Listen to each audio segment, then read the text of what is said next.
For over 2 decades, Resident Evil has haunted our screens. A series born in the decaying halls of a mansion in 1996 that evolved into a cultural titan redefining survival horror, birthing icons like Jill Valentine, Leon Kennedy, and the ever-persistent Nemesis. It's a franchise that constantly mutates, just like the virus within it.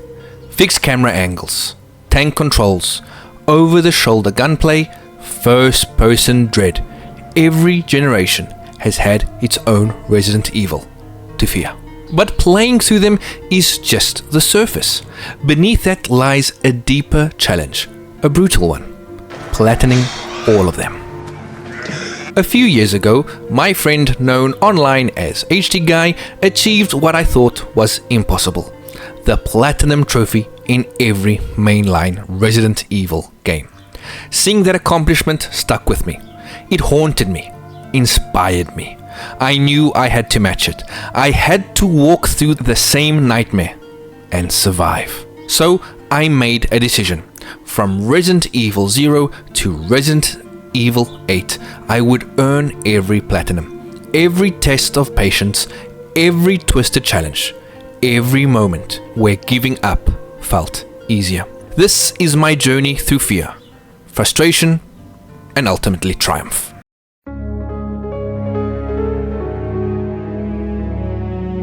If you're thinking about platinuming all the Resident Evil games, there's one question you'll probably ask yourself early on.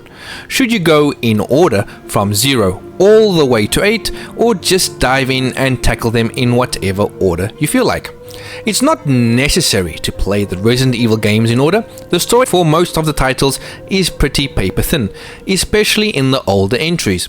The newer games have learned from the campiness of their predecessors, putting more effort into the narrative, but let's be real, it's not exactly groundbreaking storytelling. I know it might sound like I'm ragging on the RE story, but honestly, where it falls short in narrative, it more than makes up in gameplay and tension. But if we're talking in a perfect world, I'd recommend playing the games in order, mainly because of Resident Evil 0 and 1. These are the oldest in the series and have fixed camera angles, which can be jarring for newer players. It's better to start with the tankier games, where movement feels more rigid and clunky, and experience the evolution firsthand.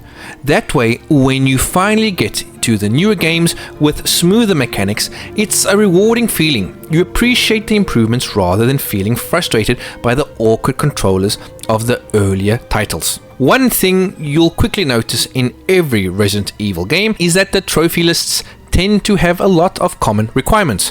Whether it's no healing, no saves, knife only, speedruns, or completing the game on all difficulties, these are the staples in most RE games, alongside the unique trophies each game throws in.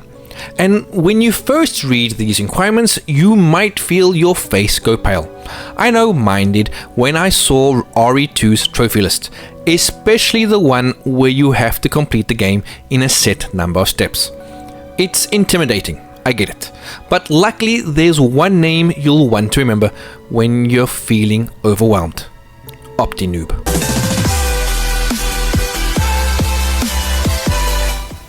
And here's your next question. Do you go in blind and clean up later, or do you follow a guide? Well, that depends on which game you're tackling. For the older titles like 0 and 1, a guide is pretty much a necessity. These games don't hold your hand. They don't even give you a nudge. You'll be left to figure out how seemingly random objects work, and the backtracking can take hours on your first run. Now, here's the thing. Most RE games require at least 5 to 6 playthroughs for the platinum, so a good guide can save you a lot of time. That's where Optinoob comes in. He's developed strategies that streamline the process, making it possible to get the platinum with minimal playthroughs. His guides cut down on unnecessary grinding and frustration, which is a lifesaver when you're trying to get that shiny platinum without losing your sanity.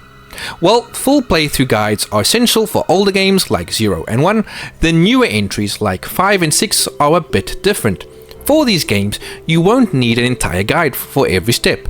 Instead, a guide focused on where the collectibles are will usually do the trick. That's because these games change the RE formula significantly, making the gameplay and exploration, if you can call it that, more linear. Unlike the older maze-like designs, the newer games have a more straightforward path, so it's really just about finding those collectibles and hitting specific goals. Let's quickly go over each game in the Resident Evil series, highlighting what makes them special, some of the unique trophies, and what it's like to play through and earn the platinum. Resident Evil 0 stands out in the series, not just because of its fixed camera angles, but because it introduces two unique gameplay mechanics that no other RE game has. In this game, you control either Rebecca Chambers or Billy Cohen, and one of the most interesting aspects is the ability to freely switch between these characters at any time during the game. This dynamic creates a more fluid, strategic approach to puzzles and combat, where each character has unique abilities that you must leverage to survive. What makes Zero even more distinct is the absence of the traditional item box found in every Resident Evil game. Instead, you can drop and leave items anywhere on the map. On paper, this sounds like a convenient system, but in practice, it's both a blessing and a curse. If you leave an item in a spot that's no longer accessible, say an area you can't return to, you are royally screwed. And that's where the game's difficulty comes in. One misstep could mean you're locked out of progressing, which is why, for Zero, a guide is almost a necessity. Knowing exactly where to leave a key item and when to move them becomes essential for success. The starting area, the train, is easily my favorite part of the game. The premise is so engaging. You're stuck on a train full of zombies, with little room to maneuver. The intensity of the environment is perfect for building suspense, and it sets up the game's horror atmosphere beautifully. Unfortunately, this section doesn't last long enough for my taste. It's over too quickly, and I wish they had found a way to expand on it. It feels like a missed opportunity to delve deeper into that claustrophobic tension. As for the story, Zero has the weakest narrative in the series, in my opinion. It doesn't have the same depth or intrigue that other games in the franchise offer. The plot feels a bit underdeveloped and doesn't quite reach the heights of suspense or character development seen in the later titles. However, despite the story not being the strongest, Zero still stands as a great way to begin the platinum journey in the Resident Evil series. Its unique mechanics and intense moments make it a fun challenge, and the atmosphere alone makes it worth experiencing, even if it's not the most memorable entry in terms of story. The granddaddy of them all, the OG, the trendsetter, Resident Evil 1 is the game that started it all, and for good reason. It set the foundation for the entire genre. It was the last game I platinumed in the series, and let me tell you, it was a journey. The reason it took me so long was for one specific trophy, completing the game on invisible enemy mode. Just the thought of running past invisible zombies had me feeling weak at the knees. The idea of sneaking around, unsure of where the next zombie might pop up, was terrifying. However, it wasn't as bad as I expected. Especially with the fact that you can play it on very easy mode, where healing items are abundant and enemies don't do nearly as much damage. This makes it more of a tension-filled experience than a brutal survival test.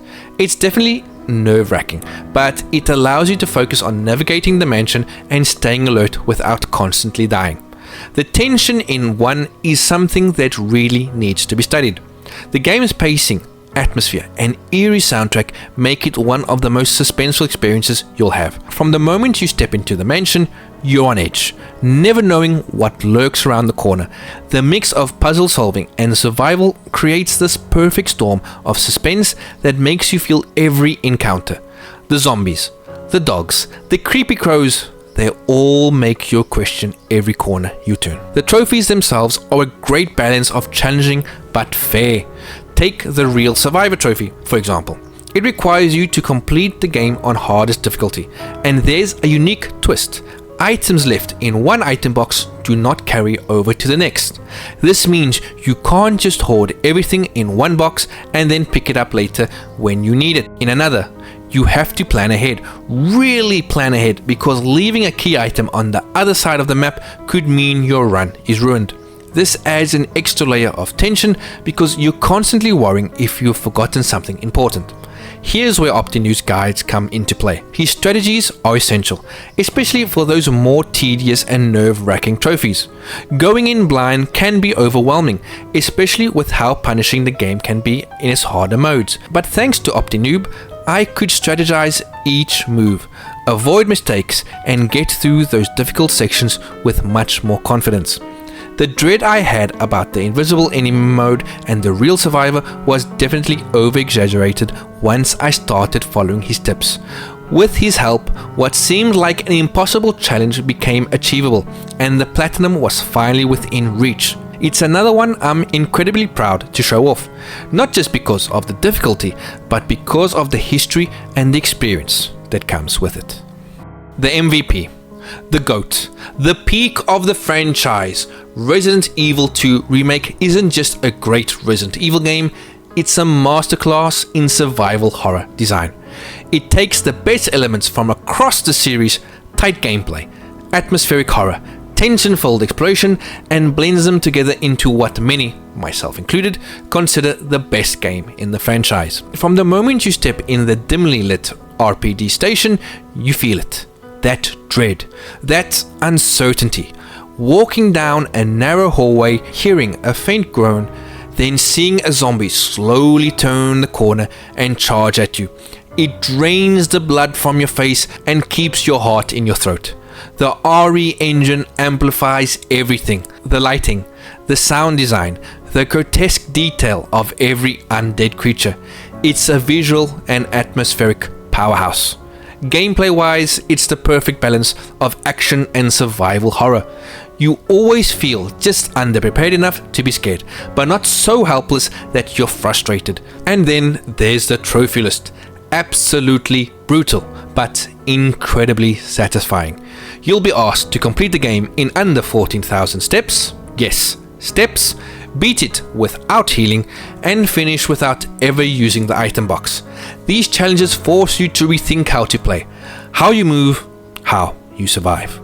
Every decision matters, and every bullet counts. And then there's the final gauntlet, the fourth survivor mode, where you play as Hunk. You have to make your way from the sewers to the front of the police station with limited ammo, limited healing, and the game throwing everything it possibly can at you. It's pure chaos. Zombies, lickers, G-adults, every type of monster is thrown your way. The tension is insane. I was terrified every step of the way, but I absolutely loved it. RE2 Remake proves just how far the franchise has come. It's terrifying, rewarding, beautiful, and mechanically tight. The RE engine is a work of art, and honestly, if they ever remake the original game using this engine, I'll be the first in line. Just please, Capcom, leave out the invisible enemies this time, please. If Resident Evil 2 is the GOAT, then Resident Evil 3 Remake is its fast, chaotic younger sibling who's had one too many energy drinks. This game dials the action way up, throws you into the chaos almost immediately, and never really lets up until the credits roll. It's a short experience, sure, but it's one hell of a ride, and platinuming it still demands real skill and patience. You play as Jill Valentine, one of the franchise's most iconic characters, and your goal is simple: survive the night in a city that's collapsing under the weight of the T-virus outbreak. But unlike RE2, which is more methodical and tense, RE3 is a sprint, and chasing you every step of the way, Nemesis. An absolute tank of a bioweapon that shows up at the worst times, wrecks your plans, and keeps you constantly looking over your shoulder. While the story is more linear and less puzzle heavy than other entries, it makes up for that with adrenaline-fueled set pieces and tighter combat. The dodge mechanic, for example, changes the way you approach encounters. You're not just trying to survive, you're dancing around death. That alone adds a lot of fun to both casual playthroughs and speedruns. Speaking of speedruns, let's talk trophies. The list here is definitely more forgiving than RE2, but that doesn't mean it's a cakewalk. You'll still have to beat the game on the highest difficulty, Inferno, completing it in under 2 hours and clear run using only 8 saves or fewer. Some of the hardest parts of the game are on Inferno, where autosaves are disabled and enemies hit like trucks. You'll definitely want to practice on the lower difficulties, map out enemy placements and learn boss patterns if you want to survive. And yes, once again, shout out to Optinoob, his route saves you hours of frustration. Another thing worth mentioning is the shop system that unlocks after your first playthrough. You can use points to buy weapons, items and gear to make future runs more manageable. It feels like a little cheat menu for your next trophies, but hey, after surviving Nemesis on hardcore, you've earned the right to bend the rules. Overall, Resident Evil 3 Remake might not be as universally beloved as RE2, but it's still a slick, intense and memorable ride. Getting the platinum here is less about slow tension and more about reflexes, memorization and mastering the chaos. It's over quick, but it punches hard. The return of the legend. RE4 Remake takes what many consider to be the best RE game ever made and somehow elevate it to newer heights. This isn't just about a graphical overhaul, it's a reimagining. Leon S. Kennedy is back, and this time he's grittier, more grounded, and thrown headfirst into a nightmare that never lets up. The tone strikes that perfect balance between serious horror and campy action, with just enough charm to remind you you're playing a Resident Evil game. From the second you step foot in the cursed Spanish village, the game doesn't let go. That opening siege in a town square is pure chaos. Pitchforks flying, chainsaws revving, windows shattering, an adrenaline shot straight to the heart. And just when you think you've got your footing, you're thrown into a gothic castle filled with creepy cultists, claustrophobic sewers crawling with regenerators, and military compounds that crank up the firepower. From a platinum perspective, this game is a gauntlet. It's not just about finishing the game, it's about mastering it. The most brutal trophy requires an S+ rank on professional difficulty. That means finishing the game in under 5.5 hours with only 15 saves, no new game plus perks, and enemies who will two-shot you if you're not paying attention. This isn't your casual zombie romp, it's survival chess on nightmare mode. Every run becomes a calculated mission. You need to memorize enemy spawns, perfect parries, conserve every bullet, and optimize your entire route like you're prepping for a speedrun. You'll get to know the merchant like he's your best friend, and his inventory management will be your lifeline. Upgrading the right weapons at the right time can mean the difference between life and death. And then there's the shooting gallery. Oh boy, it starts as a charming distraction with a pirate theme, visuals and goofy banter. But then the difficulty spikes and you're forced to nail perfect reload timings, chain headshots and juggle moving targets while also meeting specific score thresholds. Some of these charms require damn near pixel perfect accuracy. It will test your patience, but the dopamine hit when you finally ace a round, chef's kiss. Let's also not forget the Mercenaries, which was added post-launch and became part of the Platinum requirements in later updates. Fast-paced, arcade-style chaos where kill chains and headshots reign supreme. You'll need to be aggressive, efficient, and stylish to score those elusive S-ranks. And yet, despite the intensity, the game never feels unfair. It pushes you, punishes you, but also teaches you. And once you hit that final ding of the Platinum Trophy, you're not just proud, you're transformed. You've become a master of one of the most finely crafted horror action games ever made. Resident Evil 4 Remake's Platinum is more than just a trophy, it's a badge of honor. This is the moment the Resident Evil series goes full-blown action blockbuster. Gone are the slow tension-filled hallways and resource-scarce survival moments. Resident Evil 5 is an early 2000s buddy cop movie with zombies, and you're playing both roles. Chris Renfield is jacked out of his mind, and Shiva Alamar is locked and loaded, and together you're punching, shooting, and quick timing your way through a sun-drenched African nightmare, filled with infected tribesmen, mutant sea monsters, and more over-the-top boss fights that you can shake a rocket launcher at. The tone is loud, campy, and unapologetically extra. There's a scene where Chris literally punches a boulder into lava. That's the energy we're dealing with here. Subtle horror, long gone, but entertainment? cranked to 11. When it comes to the Platinum Trophy, this game is a grind-heavy but relatively low-stress experience.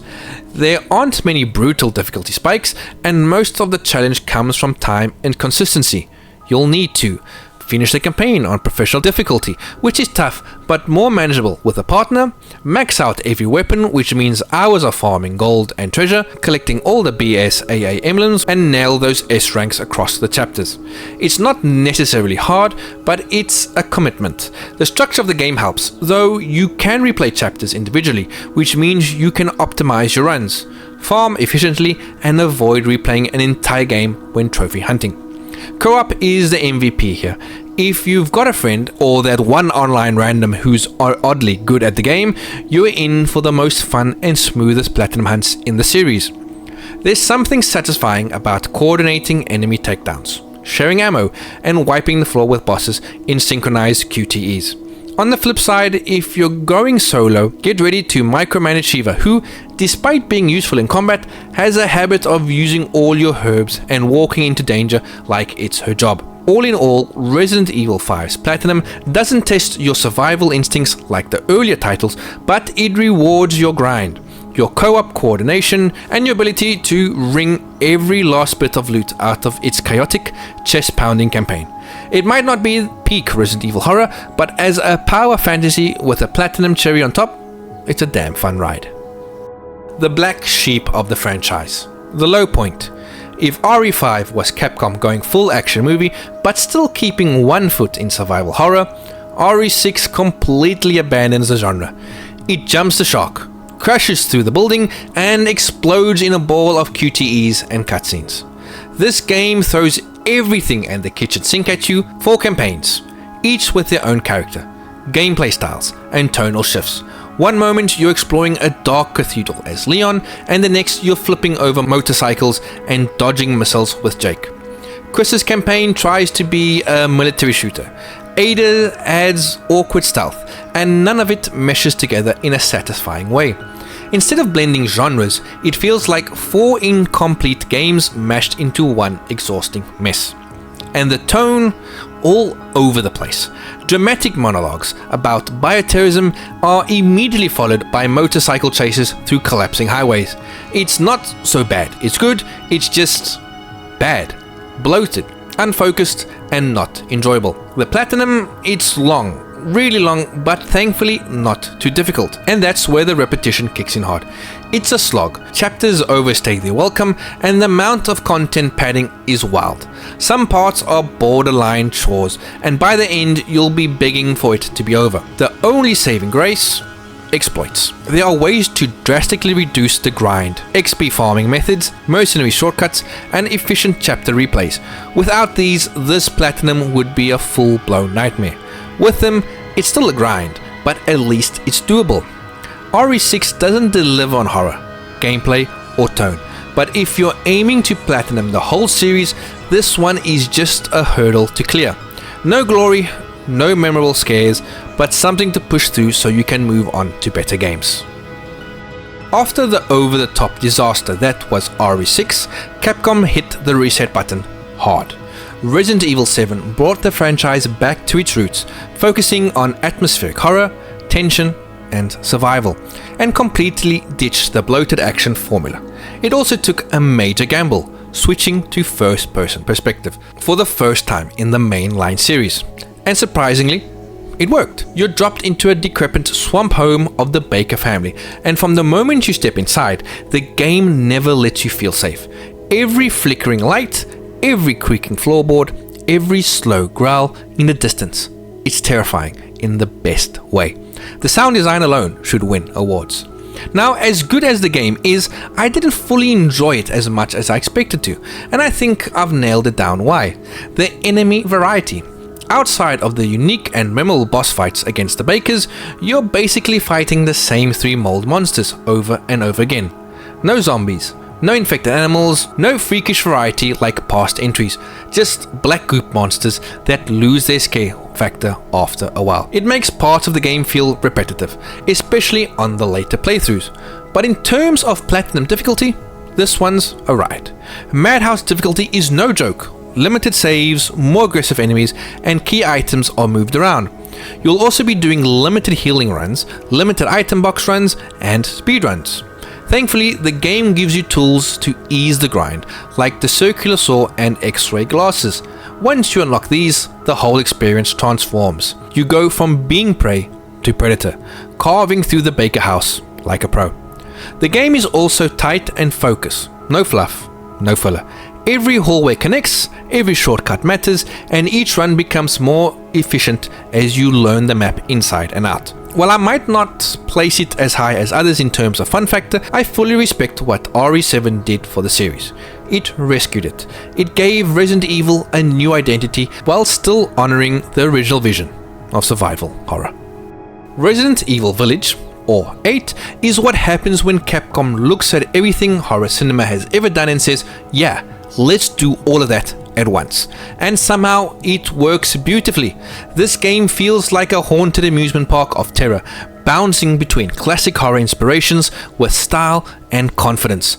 A gothic vampire castle ruled by the now iconic Lady Dimitrescu. A disturbing Silent Hill-esque dollhouse that strips away your weapons and your sanity. A creature from the deep lake monster, and a full-blown Lycan siege that feels more like RE4 than 7. Gameplay wise, Village takes the first person horror foundation of 7 and turns the action up to 11. You've got bigger guns, more enemy types, larger areas, and a real sense of progression as you power up Ethan with upgrades, crafting, and customizable weapons. It never overstays its welcome. Each biome feels like its own standalone horror short, making the entire game unpredictable and exciting. From a Platinum Trophies perspective, this one's one of the most accessible in the series. Yes, you'll need to finish Village of Shadows, which is the hardest difficulty, but thanks to unlockables like infinite ammo, overpowered weapons, and bonus shop items, that challenge turns into more of a victory lap. There are trophies for crafting, collecting all weapons, finishing the game in under 3 hours, and fully upgrading weapons, but none of it feels unfair or overly grindy. You can clean up most trophies in just a few efficient runs, especially if you follow a smart guide or route.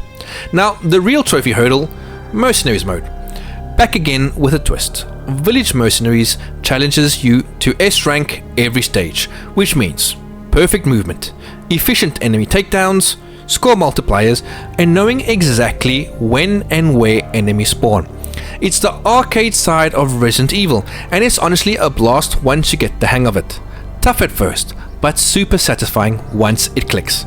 By the time that platinum pops, it generally feels like you've survived a wild horror roller coaster.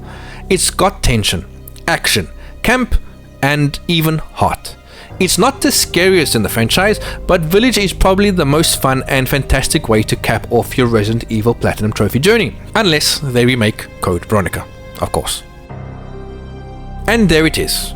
Every mainline Resident Evil Platinum, from the fixed camera angles of Resident Evil 0 to the high octane chaos of Resident Evil 8. Each one brought its own flavor of fear, frustration, and fun. And honestly, chasing these platinums was one of the most rewarding and punishing things I've done as a gamer. If you're thinking of going for any of these yourself, or just want to see what the process looks like, I've got dedicated videos for each individual game right here on the channel. I go deeper into the unique challenges, best strategies, and some of the dumb mistakes I made, so you don't have to. So whether you're a fellow trophy hunter, a Resident Evil fan, or just curious about what it takes to 100% these legendary games, make sure to check those out. Thanks for watching, and remember, no healing, no saves, and definitely no relaxing when you're hunting platinums in the world of Resident Evil. Good luck. You're going to need it.